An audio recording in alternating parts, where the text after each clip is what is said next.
Works Ministry, the Pastor Teddy program, brought to you by John Holmes Long Handled Tools. When you need a long handled tool, reach for John Holmes Long Handled Tools. Now, without further ado, the Pastor Teddy. Boy, okay, hello there. Yep, thank you, Melvin. And here we go. This is part four of this video vlog of God's truth about marijuana. And today we're going to cover the Bible and how the cannabis culture has attached itself to God's word, how they interact with it, how they are tying themselves to it. And so we're going to give this to you in the truth. I'm all about the truth. The truth is the right way, and God is the one that does this through me. It's Jesus Christ. I'm spiritually called to teach, and that may be hard for some folks to take, but that's okay. You'll get over it. I got over it, and I'm the one that's got to deal with it. So here we go. And so the first we're going to cover is Genesis 1:29. Genesis, first chapter, verse 29. And God said, behold, that's Genesis 1:29. And God said, behold, I do a flashlight too. And God said, behold, I have given you every herb bearing seed, which is upon the face of all the earth, and every tree, in the which is the fruit of a tree yielding seed, to you it shall be for meat. Meat here means food, something to be consumed for nourishment, and a cannabis plant is in the Cannabaceae family, and that is a toxic group, and so it's neither a herb, it's not a fruit-bearing tree. It has no nourishment value at all. Zero. The only thing they want from it is, of course, the female buds from the from the cannabis plant. The female buds to consume for the THC to get high. It's not nourishment of any kind. Zero. None at all. And everybody knows that. Nobody's making marijuana casserole. You're not having cannabis leaf sandwiches. It's horrible tasting. It's a weed. You might as well, ragweed would be similar to its taste. It has no value. It has no nourishment at all.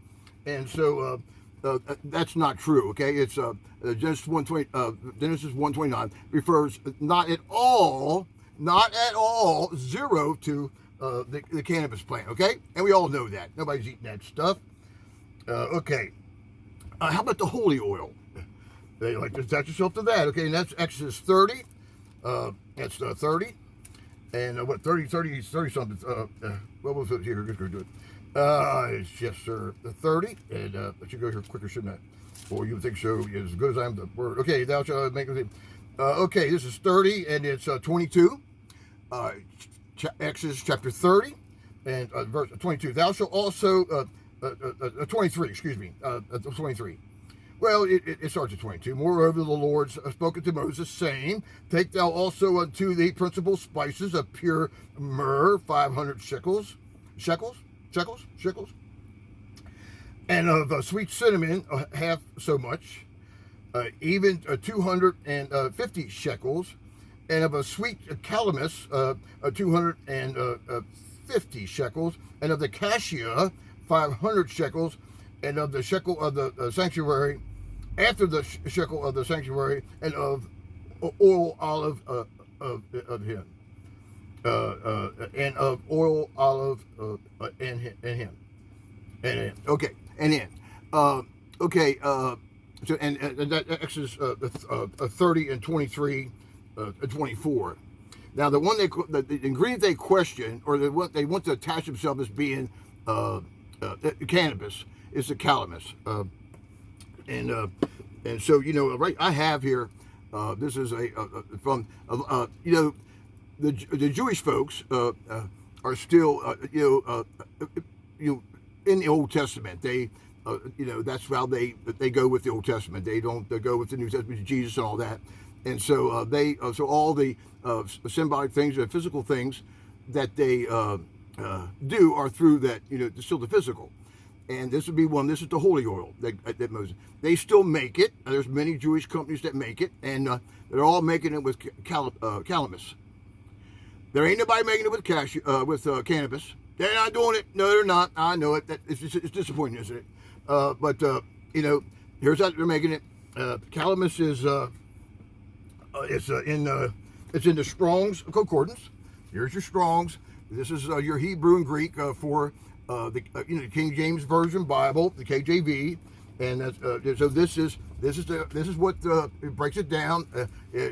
Shows you where it came from. That the word, the English word, the modern English word. Of course, we're living in the modern English. This is where we're at. We're not living back in those days. God's prepared us word, so it's simplistic, so it's simple, so it's true, and so He gave us modern English in 1611, and that's what we're working with. And so, thank the good Lord for doing that. You know what I mean? His word is pure and it's true. So, okay, so in the Strong's Concordance, which is that's 7070, it's canoe, and it's Q-A-N-E-H, Q-A-N-E-H, and that's calamus, and it's they use the root of it. It's used also in the Bible many times. They'll use calamus. I know it's in Song of Solomon in 4:14, and of course it's in the. I believe it's also in the. We'll find out here in a moment. I think it's also in the. I'll name it here in a minute. I think it's in the incense, but we'll double check that to make sure. But it's used oftenly. So so okay, what do they want to? How do they attach themselves to this? How do they turn that into that? Well, first of all, they call it canoe, a K-N-E-H, a bosom, or bosom. Now the K-N-E-H is actually the K. That spelling is the pronunciation spelling. That spelling is used for pronouncing the word canoe. And bosom. So the canoe. How they're getting cannabis out of that? I study it. I can't figure it out. There's nothing about that cannabis plant that would be anything. I have a calamus here also. This is a pure calamus, and it smells a little bit like cinnamon. It's sweet. It's an oil. You couldn't get that from the cannabis plant if you stood on your head for 16 days in a row and cried rivers of tears. It ain't going to happen. I'm sorry, it's not going to happen. No, it's not. So and then bosom. So that's a completely different part of the Strong's. That is at let's see, I got it here.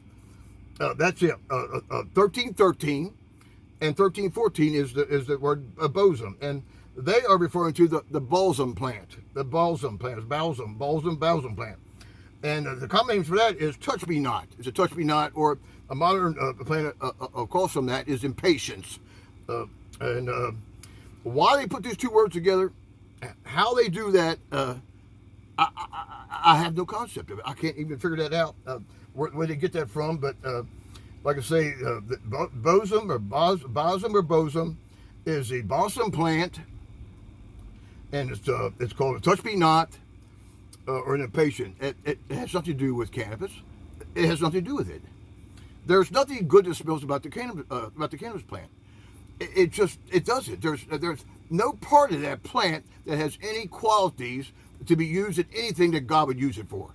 And God is not going to. He's not telling me. Never told Moses, "Hey, grow you some plants, get you some female buds, cure them, and from that smoke them or." Heat them up. You got to put heat upon them in order to get that to react to THC. So you could put that in my oil or in my incense or in any part. He doesn't say that.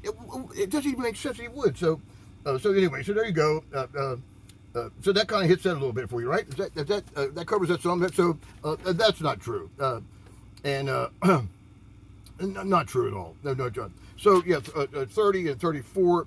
So what we got? So let's talk about the incense just for a moment here, and that is again in Exodus 30, and let's go to 34. And the Lord said unto Moses, "Take unto thee," and that is Exodus 30 and 34. And the Lord said, "Take unto thee sweet spices, Stacey and Osaka and Gallibatum, and with speech spices of pure frankincense, of each shall be of that weight. And it doesn't mention Calvin's this time. It does not perfume confection, but it doesn't mention anything about, again. There's no mention of cannabis here, and not at all, zero. So let's cover one more thing for it.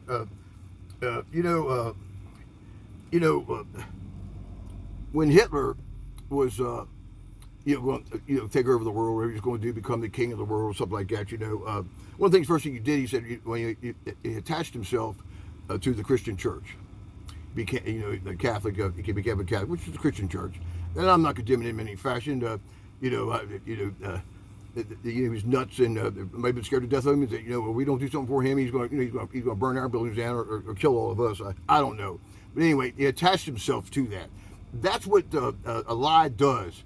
It attaches itself to things that are most prominent in your society, so that it can be recognized as being good. Well, he can't be all that bad. He's a Catholic. He's a good Christian man. You see what I mean? It can't be all that bad. Look, the medical society is working with this. You know what I mean? So that's what they do. That's what happens. So that's what I smoked pot for and big time for 24 years, up till 1999, March of 1999, and we never attached that to God or His Word. Never did. It was never discussed medically. The only thing somebody would say once in a while was, "Oh, you'll never get glaucoma." That never mentioned. It was nothing ever mentioned that. So a lot of this did start till 2000, maybe 2000, a little bit later, and so and that again is so that society, so the masses would say, well, it's God's okay with it. God used it in His oil. God used it. He created it for us to eat, to consume for nourishment, and that's what it does. And so anyway, and that's all lies. And we'll finish up here with one thing. I know it's a little bit longer. Maybe I can cut some of it out. We'll see. I'm trying to get it covered. So let's go to 2 Kings. 2 Kings. Let's see. 2 Kings 22:17. 2 Kings 22:17. We're going to finish up here. We're about out of here now. Oh, we're getting there quick. Yeah, we are 22:17. There's 22 and there's 17. This is referring to. This is Hezekiah. Because they have forsaken me and have burned incense unto other gods, that they might provoke me to anger, and all the works of their hands. Therefore, my wrath shall be upon them against them, and it shall not be quenched. The incense thing. God created this incense to be burnt unto Him. It was a thing that He created, that the incense would be burnt unto Him. It was something to sanctify. It kind of represented prayer, the purity of things. It purizes things, causes things to become pure. That was the symbolic part. Now, of course, we're living in today. It's Jesus Christ. This is Jesus Christ. Does all these things, but you know what they do now today? Incense is a prominent ritual and a part of smoking cannabis, smoking marijuana, smoking the female buds. It's a big part of it. It's a well-known that. That's one thing I remember learning about. You could burn incense to cover the smell of the smoking cannabis, smoking marijuana. Yep. And so God's not happy about that. No, you think it? And so you know what? And you know what they did? They brought it into the church. They brought it into the building, and they surely did. And the king Hilkiah, the high priest, and high priest second order, and the kings of the door. Now this is 2 Kings 23:4. The keepers of the door to bring forth out of the temple, the Lord, all the vessels that were made for Baal. That's the devil, for a fake god, a false god, and for the grove. That's the grove. That's your marijuana. That's your grove, your pot, and for all the hosts of heaven. And they burned them without Jerusalem in the fields of Kedron, and carried the ashes of them into Bethel. And he put down the idolatrous priests that were teaching this and bringing it into the church. Why? Well, I told you why. Why did they bring it into the church? Why is the Christian, there's such a big movement? It's to bring it into the church. Yes, amen. So let's stop doing that. They burn incense unto Baal. It's all ridiculous. It is. But listen, there's no cannabis in this oil. Okay, there's not. Sorry, I know that disappoints you, but it's true. There's none in there. Never was. Never will be. You can do all you want. It's not going to happen. Let's get on the program. Let's God Truth About Marijuana. Let's get it from Pastor Teddy. That's what I do. I'm real good at it, and I'm going to do this for you. Listen to me, okay? I want to thank Melvin. I want to thank the John Holmes Long Handle Tools, and listen. I got an exciting life. Everybody is having exciting. God is doing great things. Jesus Christ is moving upon all these folks now. So let's get involved with him in a pure way and in a true way and enjoy it as we should. Quit smoking marijuana.